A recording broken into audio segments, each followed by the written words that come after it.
तो आज का मार्केट का एक्शन तो कंप्लीट होगा, लेकिन एक्शन जैसे ही कंप्लीट होता है तो शुरुआत अगले की फिर से शुरू हो जाती है। और आजकल तो वैसे भी एक्शन कंप्लीट होता ही कहाँ है। 3:30 बजे जब इंडियन मार्केट बंद हो जाता है उसके बाद से तो एक्चुअली शुरू होता है ये चीज़ों को देखना कि एसजीएक्स में क्या हो रहा है और यूएस के अंदर क्या हो रहा है, क्योंकि ये प्रॉब्लम थोड़ा इम्पोर्टेड प्रॉब्लम है, ये इंटरनल प्रॉब्लम नहीं है। इंटरनल प्रॉब्लम होती तो शायद बजट से बाद गिर भी जाता मार्केट, थोड़ा बहुत उसका भी जोड़ सकते हो आप, थोड़ा डिले इफेक्ट भी आप काउंट कर सकते हो। बट इसमें बहुत बड़ा हक इस चीज़ का भी है कि आप ग्लोबल मार्केट्स के अंदर जो सेल ऑफ हो रहा है उससे न केवल इंडियन मार्केट्स बल्कि दूसरे बाजार भी थोड़ा जूझ रहे हैं। मैंने 2 मिनट पहले ही चेक किया था कि यूरोपियन मार्केट्स के अंदर कैसे कामकाज चल रहा है। ज़्यादातर शेयर्स या इंडाइसिस हल्की हल्की कमज़ोरी के साथ काम कर रहे हैं, और थोड़ी देर पहले मैंने एसजीएक्स निफ्टी को भी चेक किया तो वो उतना भी ठीक नहीं था। आपके सवाल भी हमारे पास आ रहे हैं लगातार। हम आपको एक बार फिर से बता दें, कल की तैयारी के अंदर आपके जो सवाल हम जोड़ते हैं उसका तरीका बेहद ही आसान है। आप इंस्टाग्राम के ज़रिए, ट्विटर के ज़रिए, व्हाट्सएप के ज़रिए अपना सवाल हमको भेज सकते हैं। सब चीज़ आपके सामने लिखी है। सबसे आसान तरीका बताएं, फ़ोटो खींच लीजिए, इसको लिख लीजिए। और आप नहीं, आपको ऐसा लगता है कि मेरे किसी पड़ोसी है वो बार बार मेरे से आके पूछता है कि शेयर में क्या करना चाहिए, उसको बोलो भैया ये है नंबर, वहाँ पे पता कर लो, ये हेल्पलाइन है आपकी, यहीं से पता कर लिया करो। 3:30 बजे के बाद भी बताते हैं, 10:30 से लेकर 11:30 बजे वाला शो भी करते हैं। और अगर कुछ बच जाए तो आप यूट्यूब पर डाल दो, उनके एंकर स्मार्ट हैं, कहीं ना कहीं से वो ले ही लेंगे आपको क्वेश्चन। तो ठीक है, तो ये आपकी कल की तैयारी को फॉलो करने का तरीका भी है, सवाल भेजने का तरीका भी है, इसके अंदर सब कुछ लिखा हुआ है। और आप, मैं उम्मीद करता हूँ इसका अच्छे से फ़ायदा उठाते भी होंगे आप।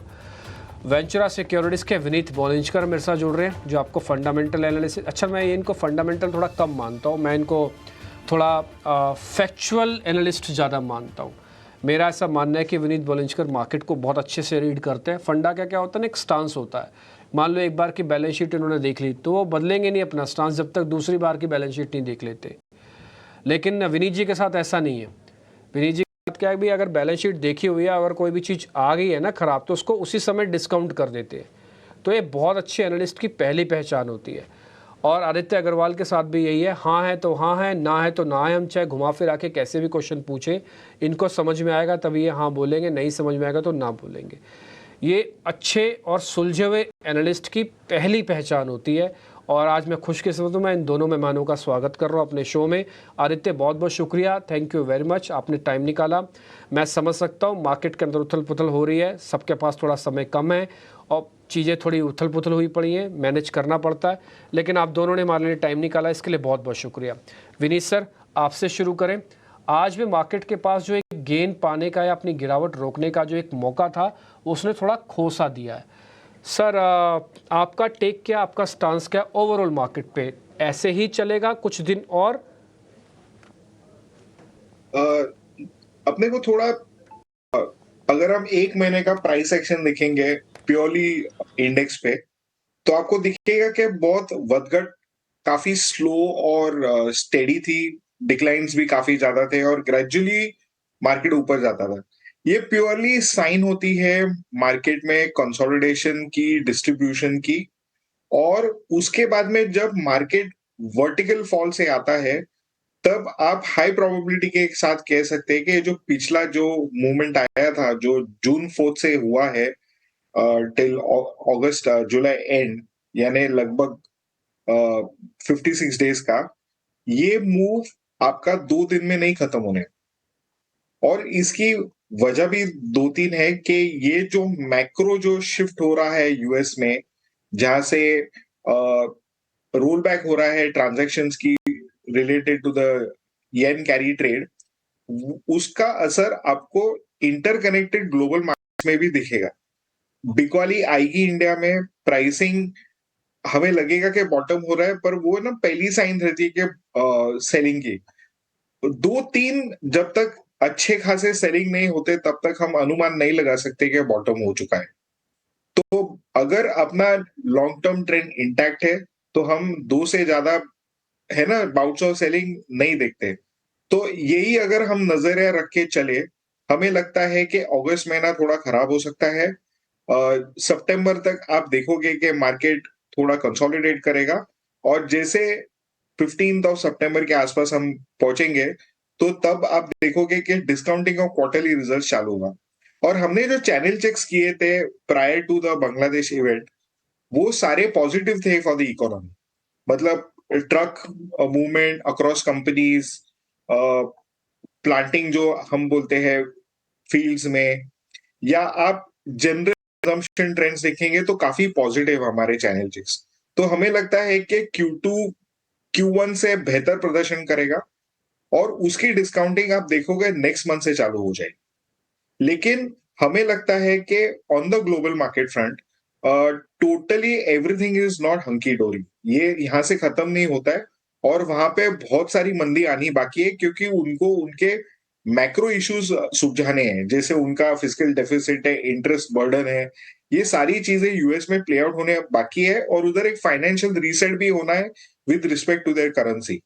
तो हम ऐसा समझते हैं कि ये जो रैली आएगी आगे जाके, उसमें आप डेफिनिटली आपका पोर्टफोलियो चर्न कीजिए। उसमें जो ठीक है। शेयर्स आपने गलती की रहेंगी तो उसको बेचे और अच्छे शेयर्स में आप कंसोलिडेट कीजिए। ठीक है, यही तो समय होता है जब आपको कंसोलिडेशन करना होता है। या तो आप एक्सट्रीम पे चले जाओ, एक्सट्रीम तेजी चलो, अपने चेक करो पोर्टफोलियो को, जो निकालना है उसको निकालो, जिसमें डालना है उसको वापस से उसके अंदर शेयर्स को खरीद लो। ठीक है, या तो इसी तरह का सिनेरियो आता है, आपको कमज़ोर शेयर से हाथ झाड़ लो अपना, और आप क्या मजबूत शेयर को अच्छे से पकड़ के रखो अपने पास। तो उससे क्या होगा, इस वॉलिटिलिटी को आप अच्छे से झेल पाओगे। पोर्टफोलियो चर्निंग का यही समय होता है। आगे काम करते हैं आदित्य अग्रवाल से। वैसे हालांकि मेरे पास बहुत सारे क्वेश्चंस हैं, मैं स्पीड से पूछूंगा, लेकिन आदित्य मेरे को जल्दी से आप लेवल के हिसाब से मार्केट निफ्टी और बैंक निफ्टी बता पाओगे? जरा जल्दी जल्दी लेवल्स के हिसाब से बता देना, फिर शेयर्स आपसे पूछने हैं मेरे को बहुत सारे। बिल्कुल डिम्पी जी, अगर हम निफ्टी लेवल्स की बात कर ले तो 23,650 एक बहुत इंपॉर्टेंट सपोर्ट लेवल रहेगा। कल का लो डेफिनेटली एक इंपॉर्टेंट सपोर्ट लेवल है जो कि आज ब्रीच नहीं किया मार्केट, एक अच्छी बात वो है बुल्स के लिए। तो 23,890 और 23,650 डाउन साइड में ये की सपोर्ट लेवल्स है जो ट्रेडर्स और मार्केट पार्टिसिपेंट्स को वॉच करना चाहिए। और अपसाइड में डेफिनेटली 24,000 एक लगातार रेजिस्टेंस बना हुआ है, वो लेवल वॉच करना चाहिए। डिम्पी मुझे लग रहा है कहीं ना कहीं मार्केट थोड़ा साइडवेज करेक्शन अब करेगा, प्राइस एक्शन में भी उतना ना करे, टाइम वाइज करेक्शन ज्यादा करेगा। और अगर हम बैंक निफ्टी की बात कर ले तो 50,000 के नीचे सस्टेन कर रहा है बैंक निफ्टी। तो यहाँ पे 49,600 का जो एक इमीडिएट सपोर्ट है वो की सपोर्ट रहेगा, उसको वॉच करे। और ऊपर की तरफ अगर हम देखें तो 50,400 से 50,500 का जो हर्डल है वो एक मेजर रेजिस्टेंस है बैंक निफ्टी के लिए, इसको वॉच आउट करे। थोड़ा कॉशियस रहे, बट हाँ साइमल्टेनियसली जैसा कि बॉलिंजर सर ने भी कहा कि आपको अगर मौका मिल रहा है अच्छा पोर्टफोलियो बिल्ड करने का ही गिरावट में, तो उसको यूटिलाइज करें वो अपॉर्चुनिटी को और पोर्टफोलियो अच्छे स्टॉक्स का बिल्ड करें अब। ठीक है, आगे बढ़ते हैं। अब जब मैं क्वेश्चंस आपके ले लेता हूं, ताकि आपके बहुत सारे क्वेश्चंस हैं उसके फटाफट जवाब आपको मेहमान हमारे देते जाएंगे, आप लिखते जाइएगा। मैंने पहले यूट्यूब से कुछ क्वेश्चंस उठाता हूं। गौतम सिंह हैं, उन्होंने अपना सवाल भेजा है। सुजलोन एनर्जी उनके पास है, 200 शेयर, 67 का रेट है। जरा बताइएगा आदित्य क्या करना चाहिए इस पर, जरा जल्दी जल्दी बताइएगा। ज़्यादा नुकसान है नहीं वैसे उनको। आई थिंक एक स्टॉप लॉस लगा के होल्ड करना चाहिए 65 का, अगर वो ब्रीच करता है तो फिर एग्जिट है, क्योंकि सब स्टॉक्स में काफी रैली देखा है हमने डिम्पी। तो एक प्रॉफिट बुकिंग यहाँ पे आ सकता है, तो 65 का स्टॉप लॉस लगा है, उसके नीचे 60 के लेवल्स देखते हैं। ठीक है, एक और शेयर है GRSE के नाम से आप डालेंगे, 3,000 रुपये के आसपास का शेयर है। एक बार ज़रा वो देख के बताइएगा सर। 120 शेयर है सतीश जी के पास, 803 का उनका खरीदा हुआ है। तो प्रॉफिट आ रहा है 1 2 3 4 5, 1,55,000 रुपये का प्रॉफिट है। शानदार, इसमें एक अच्छा प्रॉफिट उनको दिख रहा है। मैं सजेस्ट करूंगा कि थोड़ा प्रॉफिट बुकिंग कर ले यहाँ पे मार्केट में, क्योंकि स्टॉक में एक करेक्शन दिख रहा आता है, और स्पेशली ये सब स्टॉक्स में जिसमें इतनी अच्छी रैली आई है, नीचे एक 2,000 का ट्रेलिंग स्टॉप लॉस लगा ले। और थोड़ा प्रॉफिट बुक तो अभी करंट लेवल से भी करे, क्योंकि सिटिंग ऑन गुड प्रॉफिट्स, और 2,000 का बाकी के लेवल्स के लिए एक ट्रेलिंग स्टॉप लॉस लगा के रखे। ठीक है, कुछ दिन पहले LIC का शेयर था 800 रुपये का, आज उसकी कीमत चल रही है 650 रुपये। अगर कोई शेयर बहुत बुरी तरीके से टूटा 2-4 दिनों में, वो शेयर है LIC का। एक दिन पैसे इसमें लगा 10% नीचे, और अगले दिन आज कमज़ोरी इसके साथ बंधी हुई है। अब हुआ क्या कि इस सभी चीज़ों से नुकसान हो गया। किनको नुकसान हुआ? मेहुल जी को। मेहुल के पास करीब 500 शेयर हैं। आज से 2 दिन पहले प्रॉफिट में थे, लेकिन 2 दिन में ये लॉस आ गया और करीब 58,000 रुपये का लॉस आ गया। क्या करना चाहिए विनीत सर? अभी होल्ड करके बैठे, देखो वॉल्यूम वो घटाएंगे नहीं बढ़ाएंगे नहीं, ऐसा मैं समझ सकता हूँ। फिर कैसे करें? तो होल्ड ही करके बैठना ही समझदारी, या फिर कुछ और किया जाए?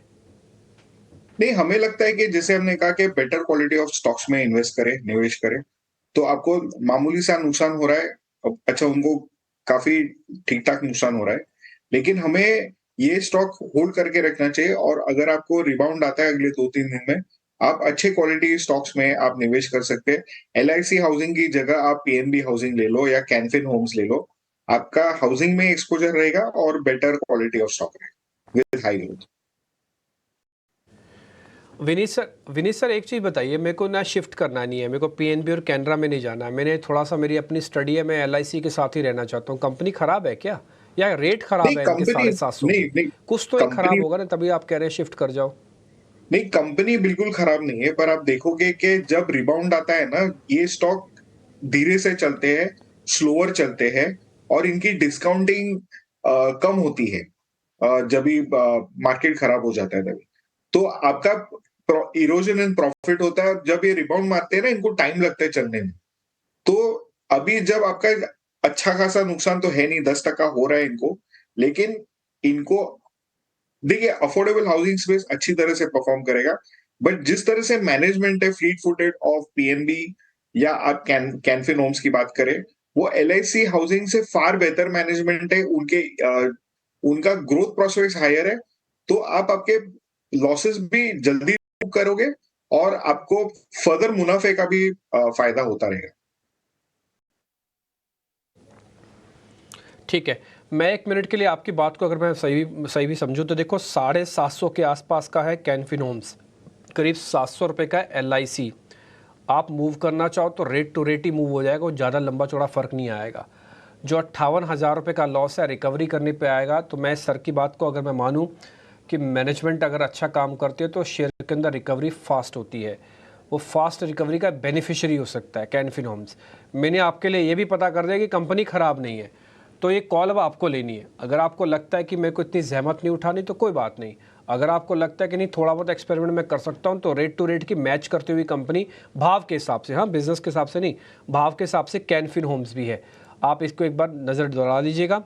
और वैसे मैं टेक्निकली देख रहा हूँ तो ये शेयर थोड़ा एक सपोर्ट ले भी सकता है जिस जगह पे खड़ा है ये। आगे बढ़े, रामचंद्र जी का ले लेते हैं, तेजस नेटवर्क पे उनका सवाल है। आदित्य एक बार ज़रा चेक करना आप, 75 शेयर उनके पास है, 1350 का रेट है उनका, तेजस नेटवर्क। एक करेक्शन तो आया है यहाँ पे डिम्पी, लेकिन मुझे लग रहा है कि थोड़ा अब अच्छे सपोर्ट पे भी आ रहा है स्टॉक, तो करंट लेवल्स पे होल्ड करे। इसमें 1100 से 1000 रुपए का एक इमीडिएट सपोर्ट जोन है, और करंट लेवल्स पे फ्रेश एडिशन की तो सलाह नहीं दूंगा, बट होल्ड कर सकते हैं आप 1100 का स्टॉप लॉस लगा के। एक शॉर्ट कवरिंग रैली हमको 1350 1400 तक लेवल का यहाँ पे लग रहा है आ जाएगा। तो ऑलरेडी ये स्टॉक पहले से गिरना स्टार्ट हो चुका था, अब अपने fag end of the fall पे आ रहा है, तो होल्ड करे करंट लेवल्स पे with the stop loss close to about 1100 to 1050.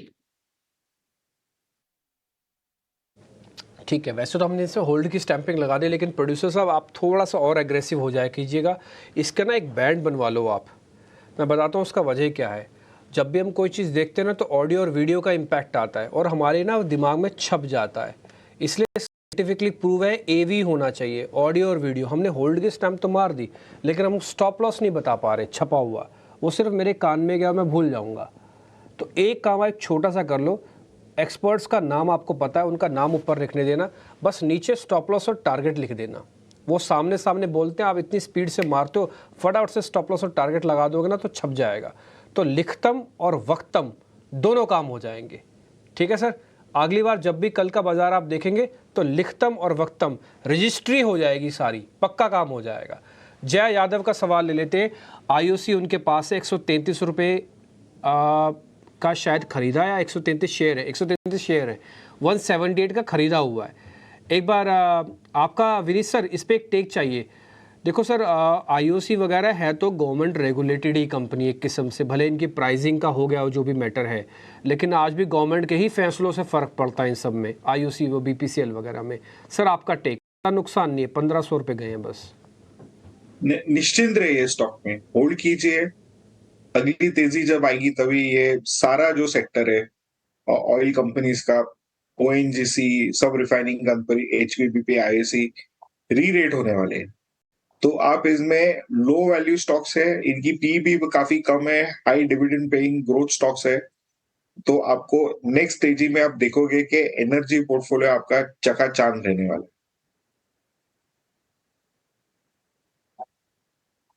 है। ठीक है, आईओसी के साथ एक अच्छी चीज़ है कि जैसे सर ने खुद ही आपको बता दिया, एक तो सरकारी कंपनी, इसका बेनिफिट है, लो पी है, वैल्यूएशन वाला, अच्छा डिविडेंड वाली कंपनी है।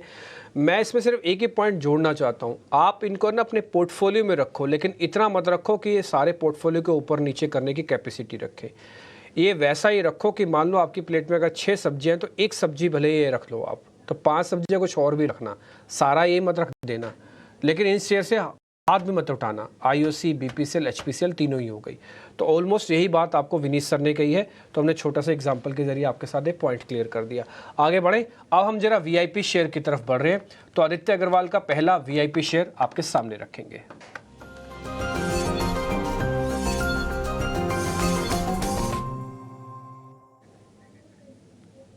सर बताइए आदित्य, वीआईपी शेयर।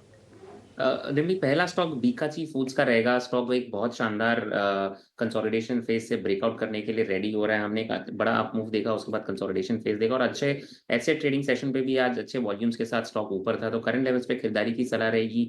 मुझे लग रहा है कल के ट्रेडिंग सेशन पे यहाँ शायद एक ब्रेकआउट आ जाए। 785 का टारगेट रहेगा यहाँ पे, और 715 का स्टॉप लॉस लगाए। सर मैं आपको बताऊं, बीकाजी की मैनेजमेंट आई थी 4 दिन पहले ही। मैंने उनसे क्वेश्चन पूछा था, मैंने उनसे कहा कि मैंने तो एक सोहन पापड़ी नाम की एक होती है, वो तो बीकाजी का ही देख के खाना शुरू किया। तो वो बड़े खुश हुए और उनको अच्छा भी लगा। और उनकी भुजिया, आपको पता है ना, उनके ब्रांड एम्बेसडर तो अमिताभ बच्चन है, तो उन्होंने एक लिखा हुआ है, अमित जी लव बीकाजी भुजिया, आप कभी चेक करना, है ना। तो मैंने उनसे पूछा कि आपका बिजनेस आप यहाँ तक तो आ गए, बढ़ोगे कैसे? तो उन्होंने बोला, अमिताभ बच्चन हैं, आप भी हो, हम बिज़नेस का फेस्टिवल सीजन की तरफ जा रहे हैं, हमारे को तो इंस्टीट्यूशनल सेलिंग आती है और बाइंग आती है, तो हमारा अगला जो क्वार्टर है बहुत बढ़िया जाएगा। भले आपने टेक्निकल देखा, लेकिन 4 दिन पहले यही चीज़ मैनेजमेंट बोल के गई, तो मैं आपका टेक्निकल और उनकी बात को क्लब कर देता हूँ। 785 का टारगेट, स्टॉप लॉस 715 का है। एक काम करते हैं, वीआईपी शेयर हम विनीत जी से और पता कर लेते हैं। विनीत सर, आपका टेक सर, आपका शेयर। पेटीएम करो हमारा नेक्स्ट शेयर है। हमें लगता है कि पेटीएम में जो नेगेटिव्स थे वो सारे निगल गए हैं। और आपको मैं पते की बात बताता हूं कि जब जनवरी में इसके ऊपर आरबीआई का एक्शन हुआ था, और अगर अभी का आप पोर्टफोलियो देखेंगे, इसमें आप देखोगे कि सिर्फ पेटीएम पेमेंट बैंक नहीं है, बाकी के सारे बिजनेसेस है। और इन्होंने वॉलंटरीली 3 वर्टिकल्स को बंद किए जिसको आरबीआई ने नहीं बोला है करने को। वो है उनका पेटीएम वॉलेट, उनका फिर बाय नाउ पे लेटर का लेंडिंग प्रोडक्ट, और तीसरा है housing rent payment on Paytm. ये 3 चीजें उन्होंने वॉलंटरली बंद करके रखे, बिकॉज उनको आरबीआई के साथ कोई क्लेश नहीं करना है जब ये टाइम डेलिकेट है तभी। डिस्पाइट ऑल दिस, उनका जो 100 का इंडेक्स था 19 जनवरी में, वो नीचे की स्तर में ऑलमोस्ट 20% डिक्लाइन होके अभी 97 98 की स्तर पे है। और हमें लगता है कि कंपनी अभी काफी रिकवर कर चुकी है, और यहां से आगे जाके उनका ग्रोथ फैक्टर काफी अच्छा रहने वाला है। तो हम अनुमान लगाते हैं कि अगले 3 से 5 साल 40 to 50% ग्रोथ कर पाएंगे। इसमें आपको है ना, अगर कॉम्पिटिटिव एलिमेंट लैंडस्केप देखना है तो गूगल, फोन पे इनका कंपिटिटर्स थे, और उसके सामने पेटीएम ने काफी धुआंधार बाजी खेली थी। आगे जाके जियो फाइनेंस से कंपटीशन आ सकता है। पर अगर आप मैक्रो लेवल पे इंडिया का जो पेमेंट यूपीआई का देखोगे एक्सपोजर, तो it is fraction of India's private capital spending. और अगर आप चाइना का देखोगे तो वहां पे multiples of their private consumption spend है। तो लंबी रेस का घोड़ा है, मार्केट बहुत बड़ी है, और आराम से 4-5 प्लेयर इसमें अच्छे खासे बन सकते हैं। जहां तक मैनेजमेंट का सवाल है, उनकी ग्रोथ हंगर और मुकेश भाई को मैच करती है। उनका एग्जीक्यूशन फ्लॉलेस है, और तीसरी चीज है, इनकी जो सॉफ्टवेयर है बेस्ट इन क्लास है। तो हमें लगता है ये तीनों चीजें अगर देखोगे आप, तो काफी अच्छा है। हो सकता है कि जब जियो अपना साउंड बॉक्स लॉन्च करे, इनको थोड़े इनके, अगर वो फ्रीबीज ऑफर करे तो इनको भी थोड़ा करना पड़ेगा। पर ओवरऑल हमें लगता है कि ये कंपनी बहुत ही सस्ते वैल्यूएशन पे है, और यहाँ से आप मल्टी बैगर गेन्स भी देख सकते हैं। हमें लगता है कि मिनिमम ये स्टॉक डबल हो सकता है अगले 3 से 4 साल।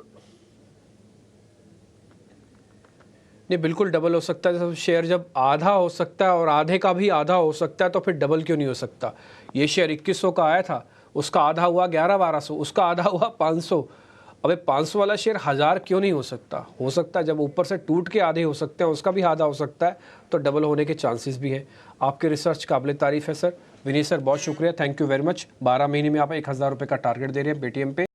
ये विनीत जी की तरफ से वीआईपी शेयर है। आदित्य बहुत शुक्रिया। Vineet sir thank you very much, आज आपने टाइम निकाला हमारे लिए, अच्छा लगा आपसे बातचीत करके।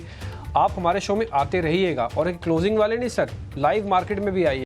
ये हमारा आज आपको वापस से इन्विटेशन है सर। बहुत शुक्रिया, thank you very much time देने के लिए, बहुत शुक्रिया, थैंक यू। फिलहाल इस कार्यक्रम से भी इतना ही, नमस्कार।